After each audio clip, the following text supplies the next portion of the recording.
Good evening. The headlines today. 28 dead in the US as tornadoes sweep through large areas of the Midwest and South.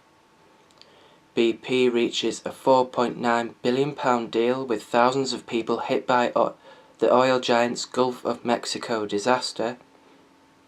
Police are reportedly poised to bring in private companies to investigate crimes and patrol neighborhoods. And Syrian forces have pounded the battered city of Homs and blocked aid reaching civilians stranded for weeks. Powerful tornadoes have swept across a wide swathe of the US Midwest and South, killing at least 28 people in 4 states. The twisters splintered homes, damaged a prison, and tossed around vehicles across the region, leaving at least 13 people dead in southern Indiana alone, another 12 in neighboring Kentucky, 2 more in Ohio, and 1 in Alabama. The latest line of storms have battered a band of states, from Ohio and Indiana on southward to Alabama, and bring the death toll to at least 41 from a week of deadly late winter storms. "We are no match for Mother Nature at her worst," Indiana Governor Mitch Daniels said in a statement. Storm warnings were issued throughout the day, from the Midwest to the Southeast, and schools and businesses were closed ahead of the storms after a series of tornadoes earlier in the week killed 13 people in Kansas, Missouri, Illinois, and Tennessee. As night fell and temperatures cooled, the line of storms appeared to weaken somewhat as they traveled eastward, but the National Weather Service warned of another possible outbreak of tornadic weather. Severe thunderstorms and tornadoes are likely over an area stretching from Indiana and Ohio into Kentucky, Tennessee, Mississippi, and Alabama. This week's violent storms have raised fears that 2012 will be another bad year for tornadoes after 550 deaths in the US were blamed on twisters last year, the deadliest year in nearly a century, according to the National Weather Service.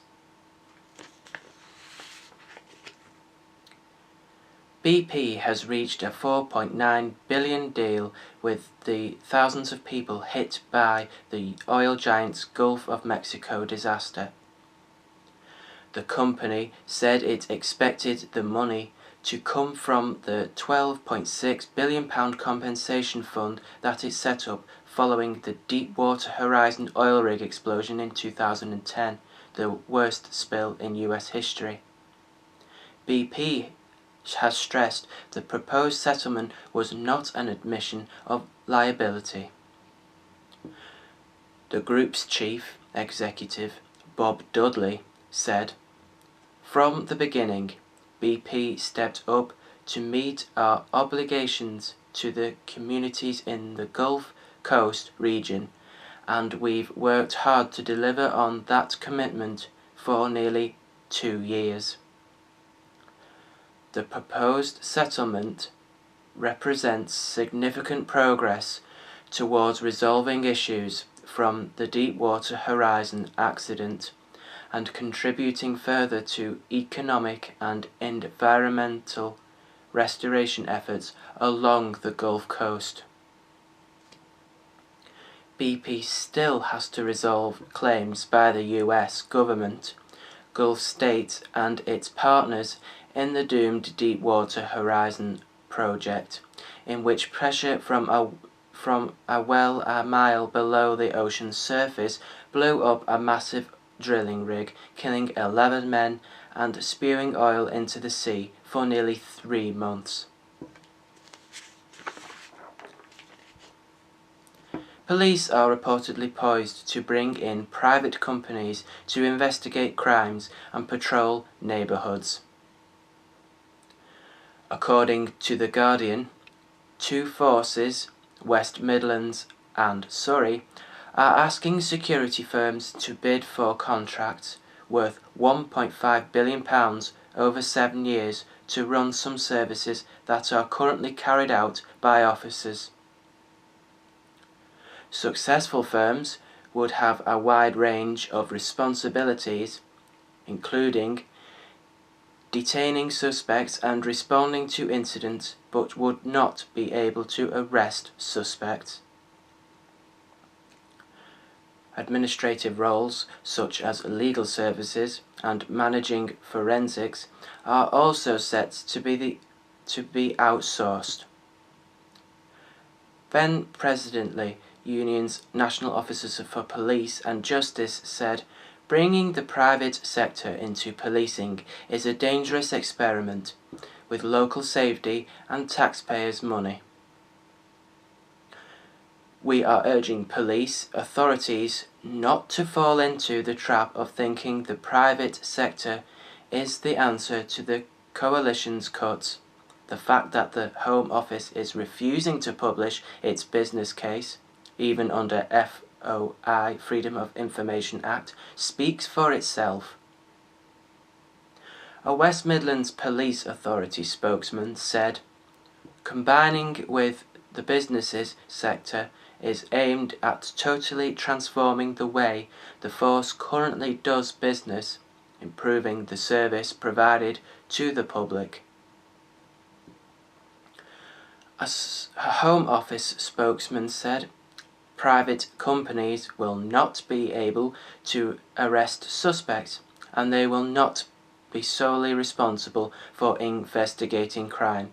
Many forces already use the private sector to run custody suites so that officers can be deployed elsewhere.